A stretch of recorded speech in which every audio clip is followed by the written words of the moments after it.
Kjo është shumë e vlerësuar që ju e doni Shqipërinë, e doni njerëzit e Shqipërisë, edhe në fakt përsëri vazhdojmë me kolazhin e fotove, duke parë këtu përsëri takime të nivelit të lartë, të rëndësishme, me përfaqësues të lartë, ne mund të ecim edhe me kolazhin e tretë, në mënyrë që të shikojmë një bashkëpunim i ngushtë.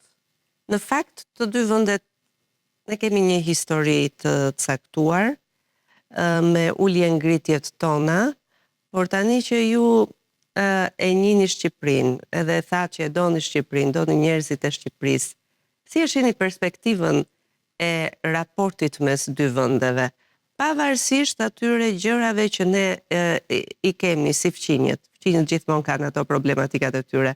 Ju si e shihni perspektivën e raporteve mes Shqipërisë dhe Greqisë? Πράγματι, μπορώ να πω ότι η Αλβανία έχει γίνει η δεύτερη χώρα μου.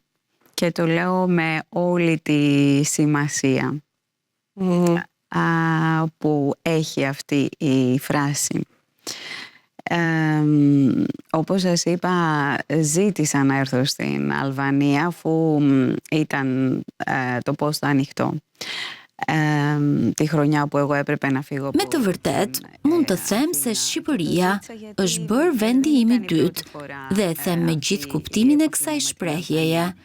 Siç ju thash, kërkova të vija në Shqipëri përderisa posti ishte vakant, vitin që duhej të largohesha nga Athina, dhe e kërkova sepse nuk ishte hera ime e parë ky kontakt me Shqipërinë.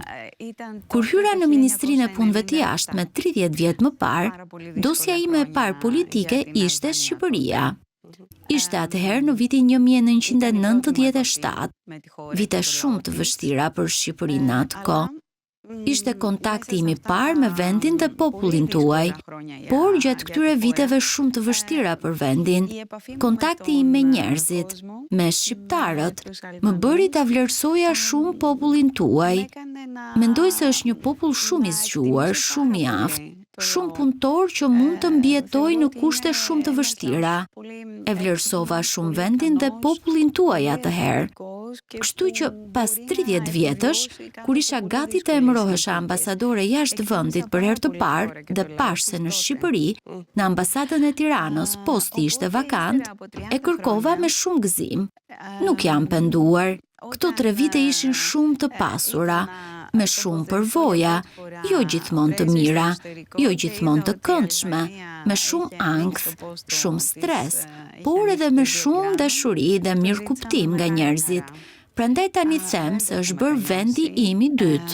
Ήταν πάρα πολύ πλούσια τα 3 αυτά χρόνια, με πολλές εμπειρίες, όχι πάντα καλές, όχι πάντα ευχάριστες, με πολύ άγχος, πολύ στρες, αλλά και μεγάλη αγάπη και κατανόηση από τον κόσμο.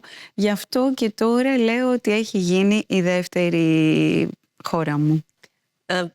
E thoni shpesh që është adeu i dytë, vendi i dytë juaj, dhe unë e vlerësoj shumë këtë. Γι' αυτό θεωρώ και πάρα πολύ σημαντικές τις σχέσεις μεταξύ των δύο χωρών και των δύο λαών. Οι δύο λαοί έχουν πάρα πολύ στενές σχέσεις, όχι μόνο σήμερα, αλλά παραδοσιακά μέσα στους αιώνες. Η ελληνική... Për këtë arsye i konsideroj marrëdhëniet midis dy vendeve dhe dy popujve shumë të rëndësishme. Dy popujt kanë marrëdhënie shumë të ngushta, jo vetëm sot, por tradicionalisht gjatë shekujve. Minoriteti etnik grek në Shqipëri, komuniteti i madh në numër i shqiptarëve në Greqi, përbëjnë vërtet lidhje dhe ura shumë të forta, jo vetëm miqësie, por edhe marrëdhëniesh familjare. Unë besoj se kemi një marrëdhënie familjare. Nuk jemi vetëm fëqinj, jemi fëqinj me shumë vende, me vende të dashura, por veçanërisht Greqia dhe Shqipëria kanë një marrëdhënie familjare. Besoj se ato kanë interesa të përbashkëta, sfida të përbashkëta për t'u përballur, dhe prandaj besoj se marrëdhëniet e tyre duhet të zhvillohen në nivelin më të lartë.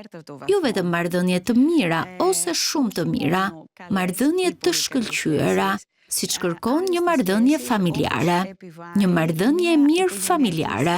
Dakord, brenda familjeve sigurisht ndonjëherë ka grindje, por kjo është e vetkuptueshme në marrëdhëniet familjare. Αλλά είναι το αυτονόητο των οικογενειακών σχέσεων.